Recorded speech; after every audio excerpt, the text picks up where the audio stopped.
The content in this magazine could contain references of topics and difficult subject matter that may be triggering. Please honor yourself, inner knowing, and proceed with whatever help or guidance you feel is intuitively aligned.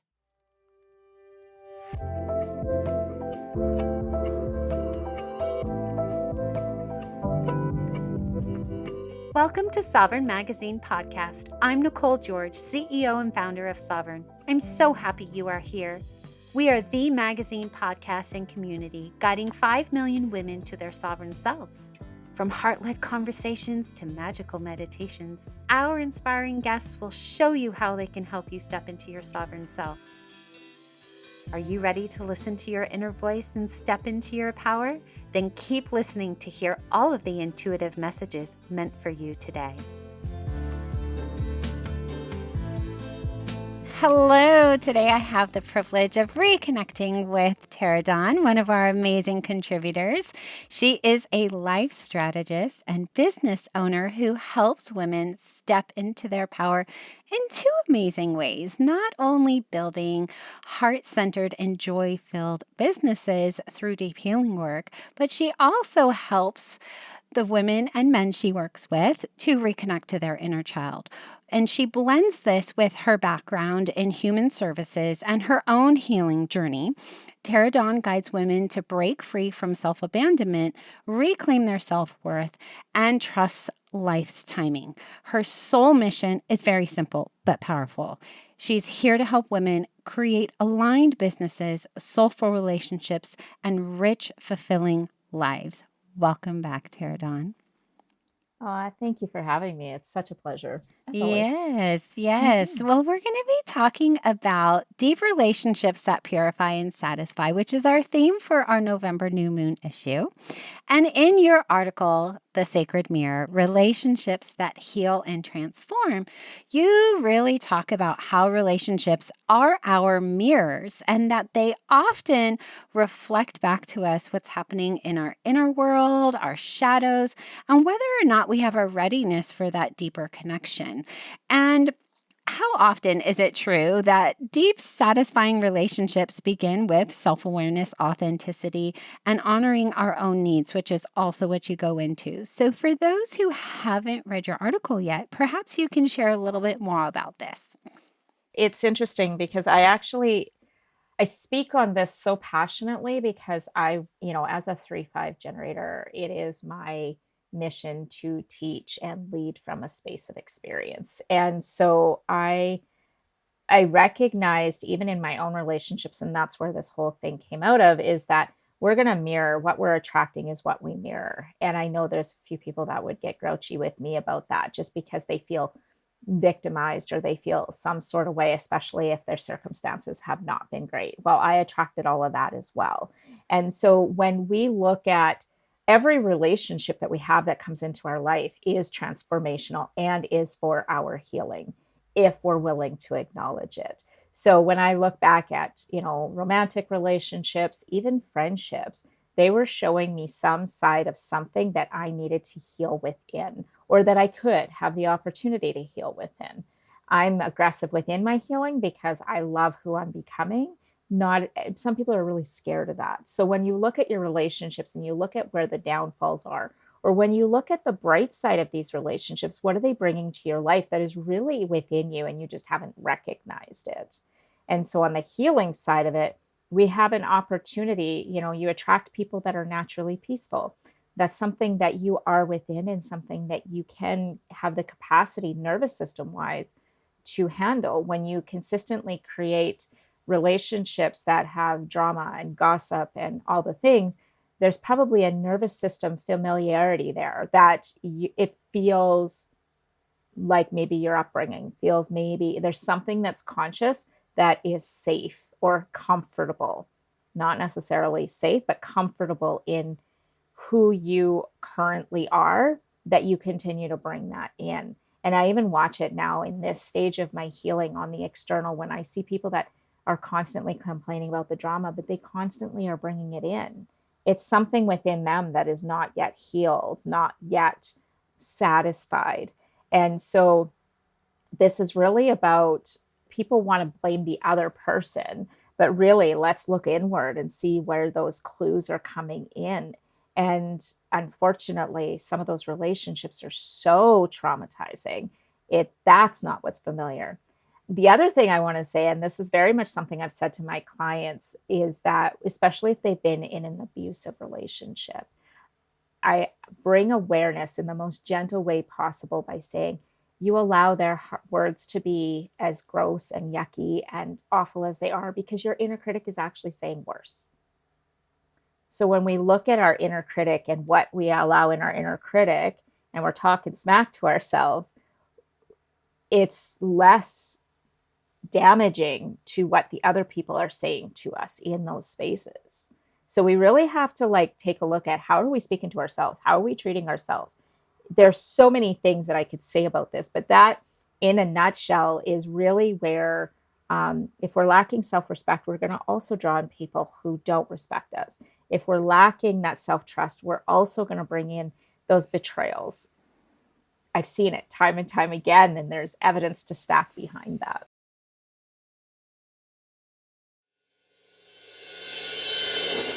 Are you looking for a space that actually feels good to be in?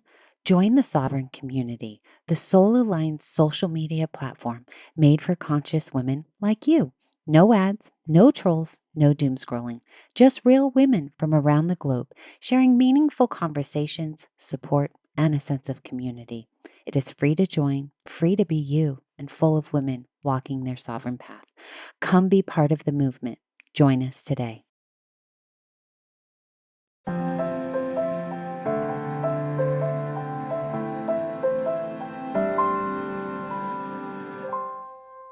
So often, people don't realize that the deep relationships that they're yearning for begin with themselves. And so let's go into our steps to our sovereign self segment. And I really want to talk about kind of one particular subject that is really yummy. And I think we can dissect this really well. We're going to do something different in this show than we would normally do, because I think that it needs to be brought to light. And it's funny because it's about the light. So when I was preparing for this, I really thought about the shadows and the light. And when we expose light to our shadows, we're really exposing a lot of our fears and anxiety and whatever other label we want to name them. And I just did a podcast with the amazing Jenna McDonough, and she labeled those things as vibrations in the body, which I loved because then we didn't have to have the label.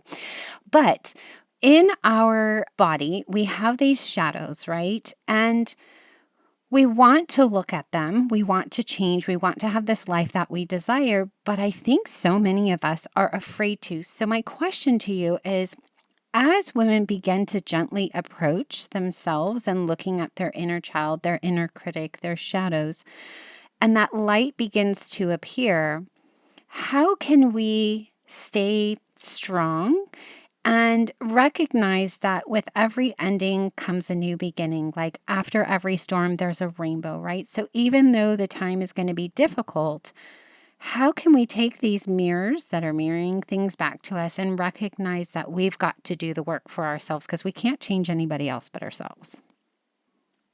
It's a loaded one, huh? It is a loaded one. And I'm sitting with it. I'm like, where do I start?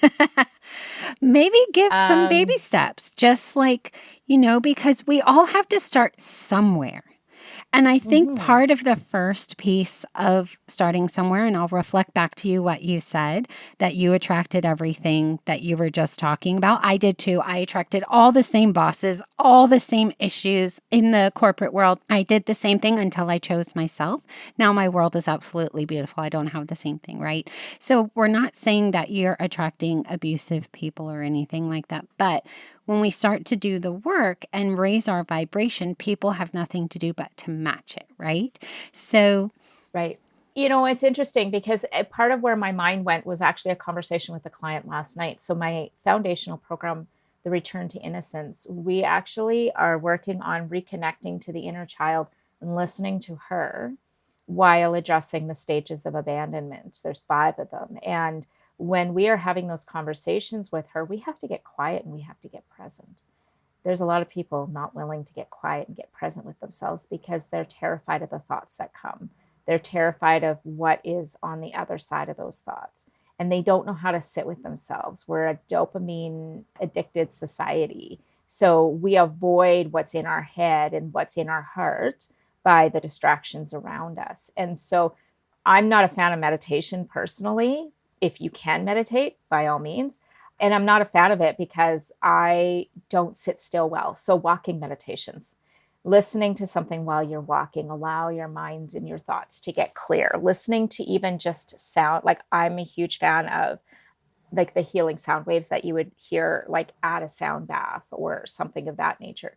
But it's learning to get quiet with yourself. And the other part that I very much focus in on my work is learning to reframe the inner critic. The inner critic thinks it's keeping you safe. That's its only job.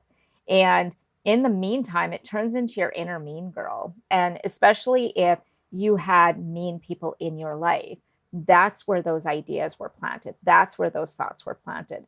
So that's why I feel like, the return to innocence is such an integral part of my process because we're now having to listen to that little girl.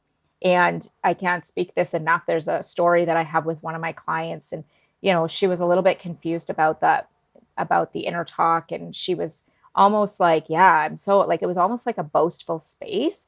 And I said, so you recognize that when you're talking smack to yourself, you're actually talking smack to a 5-year-old. Would you say that to a 5-year-old?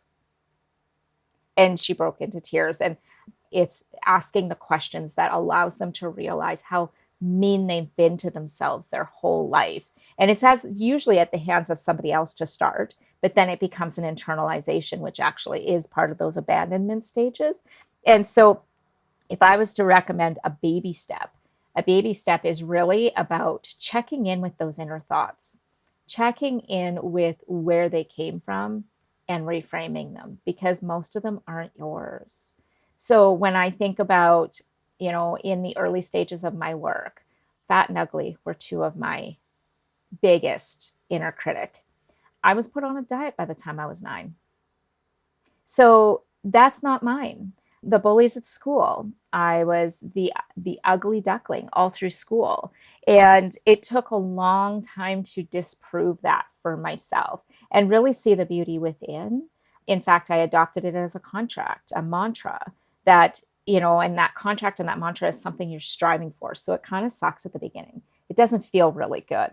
But it's the truth about who you are. You just haven't recognized it yet.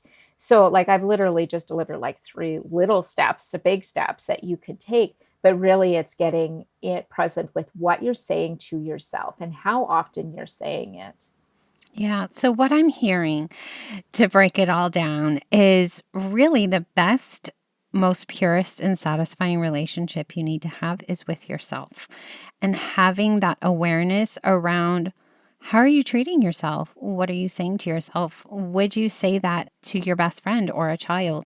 I heard this exercise a long time ago that if you're unsure about something and you need a solution for yourself, write a letter to your best friend, and what advice would you give her? Right? So it takes yourself out of it, and you're often more kind to that person than you would be to yourself. And so A that's an 1000%. right. And so when we take ourselves out of the equation, we can have that kindness and proper talk, if you will, to the inner critic. But when we're talking to ourselves, we can't have it. So I think that as we dissect our shadows, and I know you're doing a lot of human design work right now, I think that it has been one of the most instrumental things in my life is understanding my human design. And I think that we can use tools like this to find our authentic selves and a deeper relationship with ourselves, right? Absolutely. Human design has been a really beautiful piece in the deconditioning, the deconstructing of all the things that were not ours to begin with. And it gives such beautiful insights to who we were designed to be before we were told who to be. And so, like you said, it's just a beautiful tool. And it just furthered the permission slips on becoming the genuine, authentic self. And it was funny, I saw something this morning that I want to just share really quickly. that everybody thinks that the highest vibration in the universe is love. It's actually authenticity. I love that. Me too. Because if we're sitting authentically within ourselves, it's a peaceful space. If we're sitting authentically, we will naturally come from a space of love and compassion. We weren't meant to be these, the human that feels shame and guilt and hurt all the time. And this is where the beauty in this healing work comes in. Ah, all right. Well, Terra Dawn has just given you your permission slip to have a deep relationship with yourself, to become authentic, to look at your shadows. I love this so much. Well, here's the good news. She's going to be back for some more, but you can always find her in our community.sovereign-magazine.com. All her details are in the show notes, so you can find her everywhere, and you can always come back and listen for more. Thank you so much for being here today. Thank you for having me. It's always a pleasure. Thanks for listening. I'll be back tomorrow with another soul-led entrepreneur here to help you step into your sovereign self. Subscribe to our magazine and podcast and join our global community for all the magic. Details to connect with today's guest or join the movement are in the show notes. And if you enjoyed this episode, please leave a review. It helps us reach our goal of guiding 5 million women to self-sovereignty.